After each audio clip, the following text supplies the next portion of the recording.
السلام علیکم ورحمۃ اللہ وبرکاتہ۔ الحمد للہ وکفى وسلام علی عباده الذین اصطفى اما بعد فقد قال النبی صلی اللہ علیہ وسلم اعوذ باللہ من الشیطان الرجیم بسم اللہ الرحمن الرحیم وما ارسلناک الا مبشرا ونذیرا صدق اللہ العظیم۔ میرا منہ اور سرکار مدینہ کی ثنا خوانی، میرا منہ اور سرکار مدینہ کی ثنا خوانی، مجھے معلوم ہے اپنے سخن کی تنگ دامانی۔ برادران اسلام اور قابل قدر شخصیات، اسٹیج پر بیٹھے ہوئے اساتذہ اکرام، میں اس متبرک پرامن بزم میں شمع رسالت کی ضیاء حیات کو روشن کرنے کی جسارت کر رہا ہوں۔ میری یہ بساط نہیں کہ ماہ رسالت صلی اللہ علیہ وسلم کے اسوہ حسنہ پر لب کشائی کر سکوں، لیکن پھر بھی آپ جیسے عظیم المرتبہ شخصیات کے روبرو سیرت النبی صلی اللہ علیہ وسلم کا موضوع گفتگو بناتا ہوں تاکہ خود کی اصلاح ہو جائے، ورنہ کسی کی کیا مجال کہ سیرت النبی صلی اللہ علیہ وسلم کا احاطہ کر سکے۔ جیسے کہ شاعر رسول حضرت حسان رضی اللہ تعالی عنہ کا یہ شعر ہے کہ جو انہوں نے اپنی مجبوری ظاہر کی، فرمایا ما مدحت محمدا بمقالتی ولكن مدحت مقالتی بمحمد۔ ترجمہ، میری یہ بساط نہیں کہ اپنے اشعار سے مدحت رسول کا حق ادا کر سکوں، ہاں میں نے ذکر رسول صلی اللہ علیہ وسلم سے اپنی اشعار کی ضرور مدح سرائی کی ہے۔ کسی اردو شاعر نے کہا قلم میرا قاصر زباں میری عاجز، محمد کی عظمت بتاؤں میں کیسے۔ قلم میرا قاصر زباں میری عاجز، محمد کی عظمت بتاؤں میں کیسے، ہوں محبوب رب امام الرسول و فضائل مکمل سناؤں میں کیسے۔ ملت اسلامیہ کے دھڑکتے دلوں، بعثت نبی صلی اللہ علیہ وسلم سے قبل، بعثت نبی صلی اللہ علیہ وسلم سے قبل عرب کے زمین بعثت نبی صلی اللہ علیہ وسلم سے قبل پورے جزیرت العرب پر کوئی حکمرانی کرنے کے لیے تیار نہ تھا، اور نہ نظام مکمل تھا، اور عدالت، انسانیت، امانت و دیانت، عصمت و عفت، صلاح و تقوی، زید و ورا کا جنازہ نکل چکا تھا۔ شرافت و عزت کی کلیاں مرجھا چکی تھی، شرک و ضلالت کی تاریکی ہر سمت نظر آ رہی تھی، نفرت، ظلمت، شقاوت اور عداوت کا دور دوڑا تھا۔ کسی اردو شاعر نے کہا بدی کا زور تھا ہر سو جہالت کی گھٹائی تھی، بدی کا زور تھا ہر سو جہالت کی گھٹائی تھی، فساد و ظلم کی چاروں طرف پھیلی ہوائیں تھی، ذرا سی بات پر تلوار چل جاتی تھی آپس میں، ذرا سی بات پر تلوار چل جاتی تھی آپس میں، تو پھر جنگ آتی نہ تھی دو چار کے بس میں۔ اگر لڑکی کی پیدائش کا گھر میں ذکر سن لیتے، اگر لڑکی کی پیدائش کا گھر میں ذکر سن لیتے تو اس معصوم کو زندہ زمین میں دفن کر دیتے۔ غرض جو بھی برائی تھی سب ان میں پائی جاتی تھی، غرض جو بھی برائی تھی سب ان میں پائی جاتی تھی، نہ تھی شرم و حیا، آنکھوں میں گھر گھر بے حیائی تھی۔ مگر اللہ نے جب ان پر اپنا رحم فرمایا، مگر اللہ نے جب ان پر اپنا رحم فرمایا تو عبداللہ کے گھر میں خدا کا لاڈلا آیا۔ قدرت خداوندی نے اس پرفتن دور میں شہدائیان لات و عزہ کو رشد و ہدایت کے راستے پر گامزن کرنے کے لیے، وحشت و بربریت کو ختم کرنے کے لیے فاران کی چھوٹی سے ماہ رسالت صلی اللہ علیہ وسلم کو طلوع فرمایا۔ مکہ میں طلوع آفتاب کے وقت آفتاب رسالت آمنہ کے لال، عبداللہ کے لخت جگر، عبد المطلب کے نور نظر، جو شمبہ کو اپنے تمام انوار و برکات کے ساتھ تشریف لاتے۔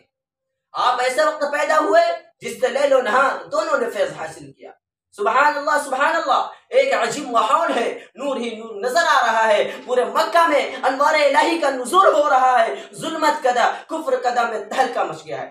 لات و منات اور عزہ منہ کے بل گر پڑے، گلزار ہستی میں بس ایک عجیب رونق پیدا ہو گئی ہے، چاروں سمت سے بس ایک آواز سنائی دے رہی ہے، ایک والا آ گیا، ایک والا آ گیا۔ وہ آ گئے تو آ گیا دنیا میں انقلاب، وہ آ گئے تو آ گیا دنیا میں انقلاب، اجڑا ہوا چمن تھا گلستہ کر گئے۔ میرے قلب و جگر کے ساتھیوں، حضرت آمنہ خود فرماتی ہے کہ میرا نور نظر لخت جگر اس وقت تو کلام نہیں کر سکتا تھا، لیکن انگشت اپنی شہادت سے کچھ اشارہ کر رہا تھا۔ وہ اشارہ کیا تھا؟ وہ اشارہ اشہد ان لا الہ الا اللہ کا اشارہ تھا۔ قلب آمنہ میں مسرت و خوشی کی حد نہ رہی جب محمد صلی اللہ علیہ وسلم کی اداؤں کو دیکھا، لیکن پھر بھی کچھ غم کے اثرات بھی موجود ہے۔ فرماتی ہے کہ کاش آج عبداللہ ہوتے تو اس لخت جگر کو جو چاند سے بھی زیادہ خوبصورت ہے دیکھ کر کتنے خوش ہوتے اور کھلونا وغیرہ لاتے۔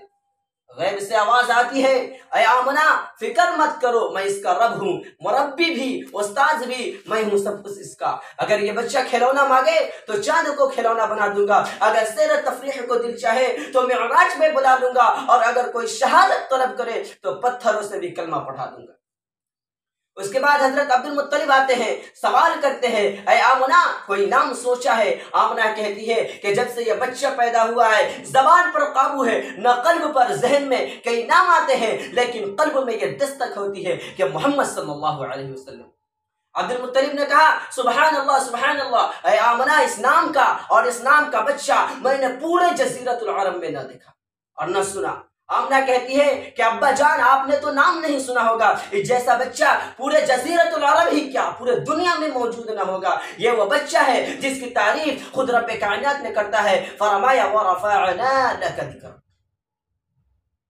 ملت اسلامیہ کے پاس والوں، آپ کا نام محمد ہی نہیں تھا بلکہ عنوان بن گیا تھا، آپ کو تمام محاسن کا ایک خوبصورت گلدستہ بنا دیا تھا۔ ہمارے نبی صاحب صلی اللہ علیہ وسلم کے اندر حضرت آدم علیہ السلام کی صورت تھی، حضرت شیس علیہ السلام کی معرفت تھی، حضرت نوح علیہ السلام کی شجاعت تھی، حضرت ابراہیم علیہ السلام کے اخلاق تھے، حضرت اسماعیل علیہ السلام کی زبان تھی، اسحاق والی رضا اور صالح والی فصاحت تھی، لوط والی حکمت، یعقوب والی بشارت تھی، موسیٰ والا جلال، ایوب والا صبر تھا، یونس والی اطاعت، یوشع والا جہاد تھا، داؤد والی خوشحالی، دانیال والی محبت تھی، الیاس والا وقار، یحییٰ والی عصمت تھی اور عیسیٰ والا زہد تھا۔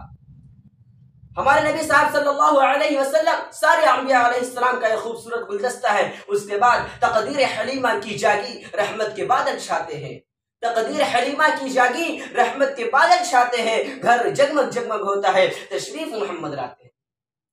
حضرت حلیمہ پر نور حضور صلی اللہ علیہ وسلم کو لے کر ایک دبلی پتلی سواری پر سوار ہوتی ہے۔ یہ کمزور سواری محمد بن عبداللہ کی برکت سے قوت عطا ہوتی ہے اور قافلہ والوں کی سواری سے آگے نکل جاتی ہے۔ سبھی حیرت زدہ ہوتے ہیں کہ حلیمہ کی اتنی کمزور سواری کو اتنی قوت و طاقت کہاں سے ملی کہ اتنی تیز چل رہی ہے۔ حلیمہ جب گھر پہنچتی ہے تو تمام گھر انوار و برکات سے پر تھا۔ حلیمہ کی شان، کسی شاعر نے کہا محمد کی کہلائی مادر حلیمہ، کسی شاعر نے کہا محمد کی کہلائی مادر حلیمہ، تیری شان اللہ اکبر حلیمہ، اور تیری بکریوں کو وہ پانی پلائے، تیری بکریوں کو وہ پانی پلائے جو ہے ساقی آب کوثر حلیمہ۔ برادران اسلام، آپ صلی اللہ علیہ وسلم کے شباب کا دور بھی عجیب ہے۔ محسن انسانیت صلی اللہ علیہ وسلم اپنے چچا کے ہمراہ شام کا سفر فرمایا اور تجارت کی غرض سے راستے میں ایک راہب نے حضور صلی اللہ علیہ وسلم کو دیکھا اور توراۃ کی تمام علامات پر غور کیا تو ابو طالب سے کہا کہ اس بچہ کو آگے مت لے جاؤ، یہیں سے واپس روانہ ہو جاؤ، جو علامات میں نے توراۃ کے اندر پڑھی تھی وہ تمام اس کے اندر پائی جاتی ہے، شاید کہ یہ پیغمبر آخر الزمان صلی اللہ علیہ وسلم۔ حضرت ابو طالب وہیں سے واپس ہو گئے۔ اس سفر میں حضرت ابو طالب کو بہت نفع ہوا۔ محسن انسانیت صلی اللہ علیہ وسلم جس طرح اخلاقاً و کرداراً خوبصورت تھے اسی طرح حسن و جمال کے اعتبار سے بھی بہت زیادہ خوبصورت تھے۔ حضرت عائشہ صدیقہ رضی اللہ تعالی عنہ فرماتی ہے دیکھ کر اس مصر کی عورتوں نے اپنی انگلیاں کاٹ دی تھی، اگر وہ محبوب کبریا صلی اللہ علیہ وسلم کو دیکھ لیتی تو اپنے دل کاٹ لیتی۔ اگر میں حسن صفاتی اور جمالی کمالی کی ذاتی بیان کرنے کی کوشش کرتا ہوں تو شیخ سعدی رحمۃ اللہ علیہ کا شعر یاد آتا ہے کہ بلغ العلا بکمالہ، بلغ العلا بکمالہ، کشف الدجی بجمالہ، حسنت جمیع خصالہ، صلوا علیہ وآلہ، کہ پہنچے بلندی پہ اپنے کمال سے، پہنچے بلندی پہ اپنے کمال سے، کھول دیا اندھیروں کو اپنے جمال سے، اور اچھی ہے آپ صلی اللہ علیہ وسلم کی تمام عادتیں، درود بھیجو آپ صلی اللہ علیہ وسلم پہ اور ان کے آل پہ۔ اس کے بعد کوئی سیرت نگار، کوئی ادیب کیسے جرأت کر سکتا ہے کہ اس عنوان پر بحث کی جائے؟